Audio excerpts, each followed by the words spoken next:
Bismillahirrahmanirrahim. Assalamualaikum warahmatullahi wabarakatuh. Selamat siang, mohon izin memperkenalkan diri. Nama saya Andi Widiantoso, NIM 289215029, mahasiswa Universitas Pancasila Bekasi, program studi manajemen semester 3, akan mempresentasikan ujian akhir semester mata kuliah ekonomi manajerial dengan judul perilaku konsumen, dosen Bapak Imhar.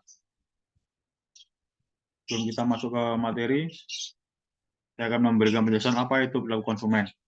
Perilaku konsumen adalah proses yang dilalui oleh seseorang atau organisasi dalam mencari, membeli, memakai, mengevaluasi, dan membuang produk ataupun jasa setelah diasumsi untuk memenuhi kebutuhannya.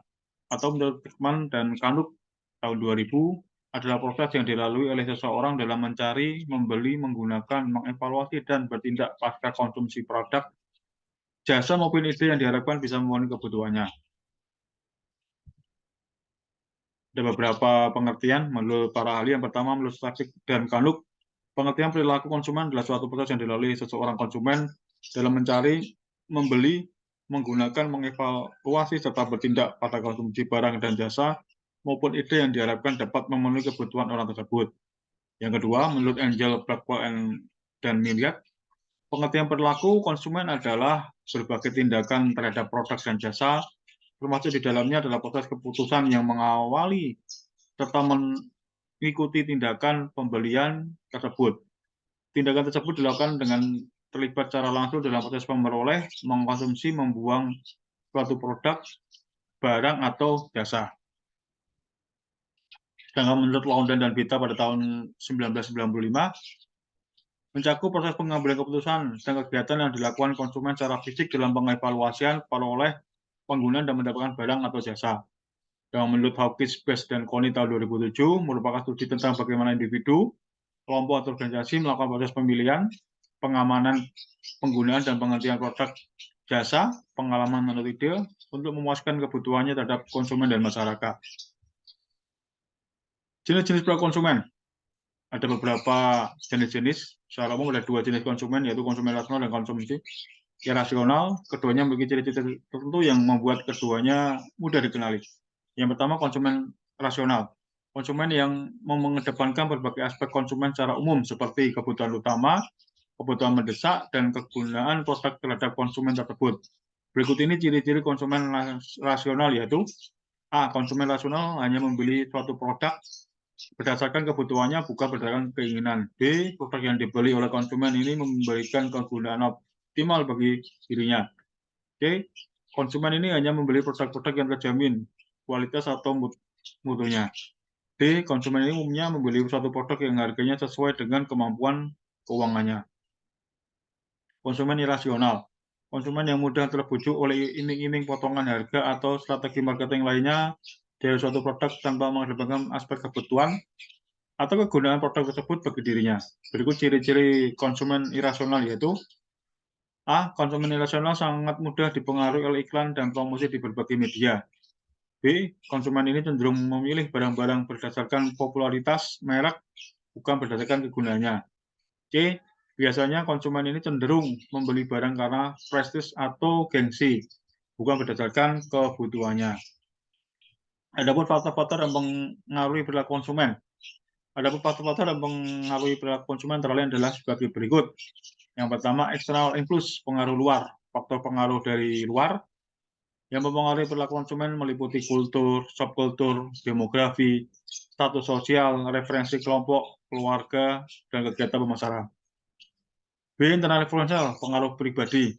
Faktor pengaruh dari pribadi yang mempengaruhi perilaku konsumen meliputi persepsi, proses belajar, memorial, motivasi, kepribadian, emosi, dan sikap. C. Self-consument and lifestyle, konsep diri dan gaya hidup. Konsep diri dan gaya hidup yang lebih mendapat pengaruh dari luar dan pribadi akan mempengaruhi keinginan dan kebutuhan.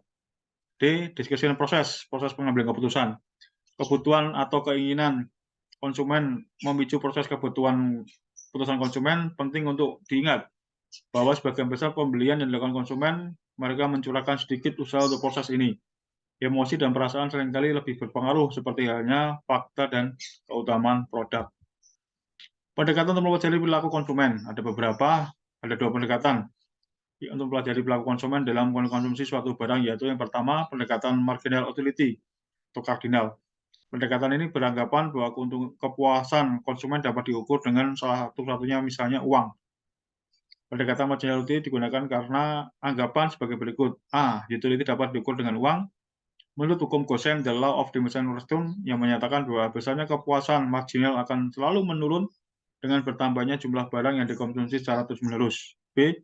Konsumen berusaha memastikan kepuasan. Keseimbangan konsumen. Keseimbangan konsumen tercapai jika konsumen memperoleh keseimbangan maksimum dari mengkonsumsi suatu barang. Syarat keseimbangan MUX dibagi PX sama dengan MUY dibagi P per Y, atau MUN dibagi PN. PX GX plus PY GY plus titik-titik plus PN GN sama dengan M. Keterangan MU marginal utility, P harga M pendapatan konsumen. Pendekatan kedua adalah pendekatan inverse curve ordinate. Kelemahan pendekatan anggapan yang digunakan bahwa kepuasan konsumen dan mengkonsumsi barang dapat diukur dengan satuan kepuasan. Pada kenyataannya, pengukuran semacam ini sulit dilakukan. Pendekatan ordinal mengukur kepuasan konsumen dengan angka ordinal relatif. Tingkat kepuasan konsumen dengan menggunakan kurva ED+ atau kurva yang menunjukkan tingkat kombinasi jumlah barang yang dikonsumsi yang menghasilkan tingkat kepuasan yang sama. Perilaku konsumen dan strategi. Perilaku konsumen terkait dengan strategi pemasaran, di mana pemasaran harus mampu menyusun kriteria pembentukan segmen konsumen, kemudian melakukan pengelompokan dan menyusun profil dari konsumen tersebut. Kemudian pemasar memilih salah satu segmen untuk dijadikan pasar sasaran. Dan setelah itu, pemasar menyusun dan mengimplementasikan strategi bauran pemasaran yang terlengkap untuk segmen tersebut. Kemudian studi tentang perilaku konsumen juga tidak terlepas pada masalah riset pemasaran. Riset pemasaran adalah salah satu perangkat dalam sistem informasi manajemen atau SIM yang melakukan pengumpulan informasi tentang sikap, motivasi, keinginan, dan hal lain tentang konsumen. Informasi ini digunakan sebagai dasar bagi pembentukan karakteristik dari segmen konsumen sehingga konsumen dapat dikelompokkan dan diidentifikasikan dan dapat dibedakan dari segmen lainnya. Demikianlah presentasi ujian akhir semester dari kami. Wabillahi taufiq wal hidayah. Wassalamualaikum warahmatullahi wabarakatuh. Selamat siang, mohon izin. Dan sekian, terima kasih.